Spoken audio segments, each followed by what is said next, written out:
रे लेना मोक्षे दरु प्रहलाद पार उतर गए फिर डेरे में क्या दोषी। परमात्मा देखो, और तो उदाहरण उनके पास था नहीं जब यो ज्ञान मालिक दिया करते थे। हम ध्रुव और प्रहलाद को मुक्त मानते हैं, मानते हो कहाँ जी? तो जब ध्रुव और प्रहलाद तुम कहते हो पार हो गए, उनके इतिहास देखो पढ़ के। प्रहलाद जी 10 वर्ष के थे जब नरसिंह जी आए, उनको मिले, यानी परमात्मा प्राप्ति हुई। भक्ति वो पहले से ही कर रहे थे और फिर उन्होंने शादी करवाई।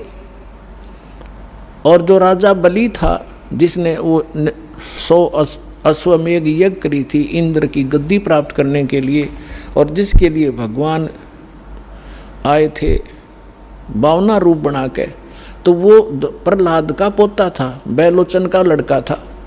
तो उनने ब्याह करवाया, बालक हुए और वो पार हो गए।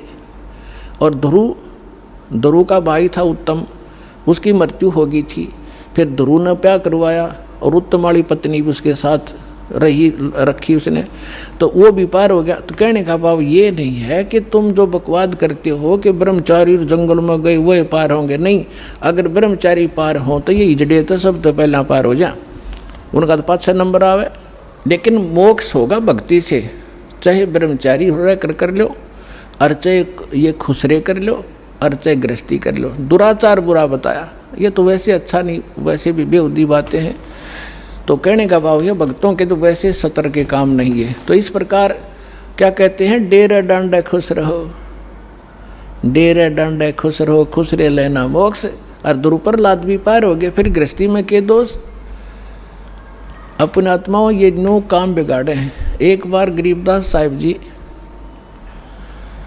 जब परमात्मा से परिचित हो चुके थे और अपना ज्ञान प्रचार भी करते थे, कोई उसके उनके पास आ जाता था तो ज्ञान भी देते थे, दीक्षा देते थे, केवल सिंपल सी, ये मूल ज्ञान नहीं देते थे। फिर भी उनसे बहुत राहत मिलती थी, वो समर्थ थे, आशीर्वाद से भी लाभ देते थे, संसारिक सुख दिया करते। तो उन एक आपको बताता हूँ इनकी कैसी दुर्गति होती है। जग जाना यो बंदगी कराइए बोए सोल बबूल।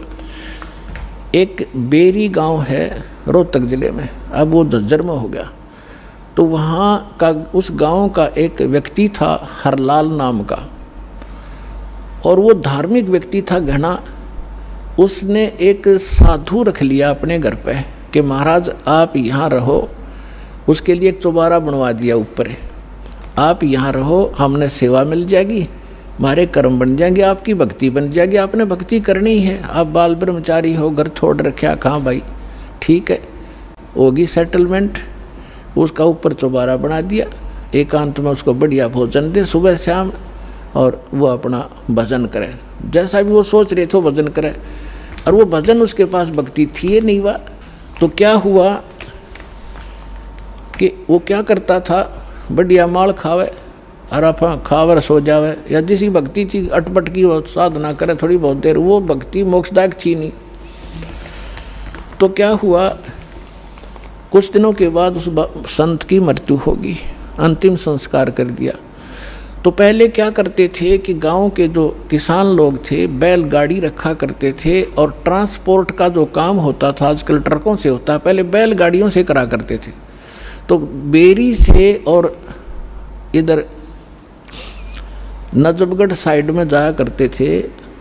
वो अपनी उस मंडी से सामान लाते थे, जैसे वहाँ से गुड़ ले आए, बूरा ले आए, इधर से बाजरा ज्वार ले जाते थे भर के, ऐसे वो ट्रांसपोर्ट करते थे। एक दिन गरीबदास साहिब जी उसी रास्ते पर, जो रास्ता गांव छुड़ानी से होकर बेरी से और आगे जाता था नजफगढ़ साइड में, तो वहाँ कुआं था एक, उस कुएं पर बैठ कर गरीबदास जी स्नान कर रहे थे।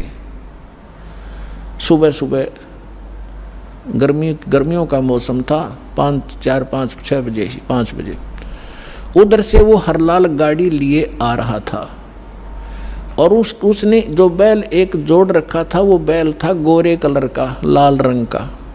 और वो क्या उसने, वो बैठ गया, वो बैठता था ऐसे, और वो हरलाल उतर कर फिर उसका लठ मारता, उसने फिर ज़बरदस्ती ठाता, फिर वो आधा किलोमीटर ठीक चलता और फिर बैठ जाता।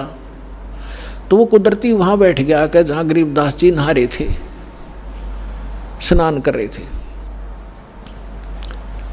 तो गरीबदास जी न्यों के न्यों उठ के धोती बांध रखी थी नहाते नहाते, और वहाँ गए उस बैल के पास जो बैठ गया था। एक बैल खड़ा था, गाड़ी रुक गई थी। तो उन्होंने उसके कान में कोई बात कही, वो एकदम खड़ा हो गया। वो बैल खड़ा हो गया तो किसान ने तो यह बड़ी बात थी, बैल ठीक चलने लग गया। और वो वहाँ से लेकर बेरी लगभग 10-15 किलोमीटर पड़े हैं छुडानी तक, बेरी तक वो बैठा नहीं। उधर से राम रमी हुई, महाराज कौन हो आप? भाई गरीबदास नाम है मेरा। और यूँ क्या हो गया? कुछ ना, बस आगे इसका समझ में। जब तो वो चला गया, फिर उसने जाकर देखा, उसका जब न्योना जची कि खड़ा हो गया जाते फिर बैठेगा थोड़ी दूरी पे, वो ना बैठा। तो फिर उसने पता करा भाई वो बैल ही भी इतना इस दूसरे तो भी आगे चल रहा है, तो इतना तेज चल रहा है, क्या चक्कर है? उसने क्या कर दिया इसके कान में। तो वो वापस आया, जब उस गांव में रुक गया और पूछा वह गरीबदास कौन है? वो कुदरती परमात्मा वहीं आगे स्नान, वो गरीबदास जी उसी टाइम से स्नान, उसने नहीं सोचा इस टाइम से आया कर वो नान भगत और वहाँ मिल लेगा। तो जब वो स्नान करना पता था वो भगत किस लिए आ रहा है, वो तो परमात्मा से परिचित हो चुके थे। तो जब उसने देखा कि वो आदमी है जो उस दिन बैल के कान में कुछ इसने फूक फाक मारी थी, प्रणाम किया और पूछा भगत जी आपने इस बैल के कान में क्या बोल दिया? ये तो उसके बाद डटा नहीं डटता और ना बैठता, आप तो भाई पहुँचे हुए महात्मा हो। अब इतना गरीबदास जी का उसमें ज्ञान इतना था नहीं, क्योंकि हम घर का जोगी जोगड़ा और बाहर का जोगी सिद्ध, ये तुम्हारी पुरानी आदत है। तो गरीबदास जी ने कहा कि अब बैठ जा, बताऊंगा क्या कह दिया मैंने। आपके घर में चौबारे में एक बाबा जी रहा करता, संत भगत अखां जी रहता था। कहाँ गया वो? तो उस अरलाल भगत ने, किसान था वो जाट, उसने बताया जी वो तो मृत्यु को प्राप्त हो गया, 4-5 वर्ष हो गए। परमात्मा ने कहा कि ये बैल ओए है तेरा बाबा जी, इस नकली पर भक्ति बनी नहीं, सत साधना इसके पास थी नहीं, यू खावा था सोवा था, नकली डड़े डोए था, कंकर पत्थर इकट्ठे करे, साधना ठीक नहीं थी। ये वही बाबा जी है, वो भगत जो घर छोड़ कर चला गया था, ब्रह्मचारी भी था, बैल बनकर गाड़ी खींच रहा है, क्योंकि तेरा खा रखा था इसने, पूरा करना पड़ेगा वापस। मैंने इसको ये कहा भाई भगत जी चाहे तो लठ खा के इसका दे दे और चाहे अपना स्वभाव पूरा कर दे, पूरा करे पीछा छूटेगा तेरा। इसका समझ में आ गई, अब ये तेरे पूरे करेगा। अब पुणात्मा देखो, अब जो भी कोई साधना कर रहे हैं वो हैं परमात्मा के बच्चे, किसी ना किसी जन्म में वो मालिक के साथ रहे। आगे साधना नहीं मिलती तो वो 84 लाख योनियों में चले जाते। और परमात्मा ने वहाँ भी दया करा दी अपने गरीबदास जी के माध्यम से, अरलाल का मन फेर दिया कि अभी भगत था यो और यू बैल बन गया, इसकी दुर्भाग्य। पर आज के बाद इसने मैं गाड़ी में नहीं जोड़ूंगा, अलग से बांध दिया, चारा चरावे और बैठा रहे। देख परमात्मा ने भगत की वहाँ भी रक्षा कर दी और सुविधा दे दी, लेकिन भक्ति बिना क्या बने? अगला जन्म उसका सूर का होगा, फिर क्या सुविधा देंगे? तो पुण्यात्माओं, ये सौभाग्य आपका, आपको अनमोल रत्न मिल रहा है, इसने संभाल कर रखियो।